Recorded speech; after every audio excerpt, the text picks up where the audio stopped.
Rumah sakit Kamal Adwan di Bellahia, jalur Gaza Utara, kembali diserbu oleh pasukan Israel atau IDF.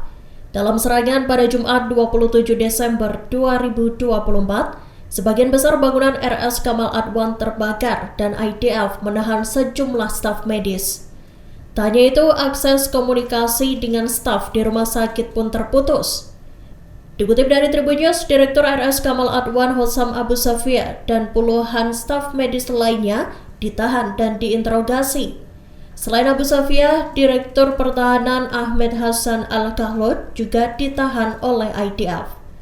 Serangan yang dilancarkan oleh pasukan Israel itu disebut telah menghancurkan sistem medis di rumah sakit Kamal Adwan hingga membuatnya tak dapat digunakan lagi. Seiring dengan serangan itu, militer Israel mengklaim bahwa rumah sakit tersebut digunakan oleh Hamas sebagai markasnya. Namun klaim tersebut dibantah oleh militan Palestina tersebut.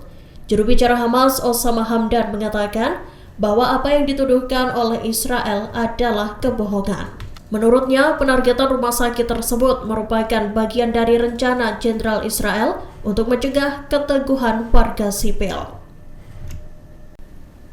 Perdana Menteri Israel Benjamin Netanyahu dikabarkan menjalani operasi pengangkatan prostat pada Minggu 29 Desember 2024.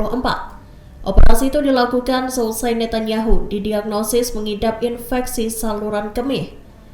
Dalam pernyataan yang disampaikan kantor Perdana Menteri Israel, Netanyahu dikabarkan telah menjalani tes di Rumah Sakit Hadassah pada Rabu 25 Desember 2024 lalu. Dikutip dari Tribun News, infeksi saluran kemih yang dialami Netanyahu buntut pembesaran prostat jinak. Prosedur operasi itu dilakukan di tengah memanasnya perang antara militer Israel dan Hamas di jalur Gaza. Sebelumnya, Netanyahu juga pernah menjalani operasi hernia pada bulan Maret lalu. Kemudian pada bulan Juli tahun 2023, dokter juga memasang alat pacu jantung ke tubuh Perdana Menteri Israel tersebut. Perdana Menteri Qatar Sheikh Mohammed bin Abdul Rahman bin Jassim Al Thani mengadakan pertemuan dengan delegasi Hamas pada Sabtu 28 Desember 2024. Dalam pertemuan itu, mereka membahas kemungkinan tercapainya kesepakatan gencatan senjata di Gaza. Hal tersebut disampaikan melalui pernyataan resmi dari Kementerian Luar Negeri Qatar. Dikutip dari Al Arabiya, pertemuan itu dihadiri oleh pejabat senior Hamas Khalil Al-Hayya. Diskusi itu digelar untuk meninjau perkembangan terbaru dalam negosiasi gencatan senjata. Selain itu, pertemuan tersebut juga membahas langkah-langkah strategis. Khususnya, langkah untuk memastikan tercapainya kesepakatan yang mampu menghentikan perang secara menyeluruh. Sheikh Mohammed sebelumnya menyatakan optimismenya tentang prospek gencatan senjata setelah kemenangan pemilu Donald Trump di Amerika Serikat.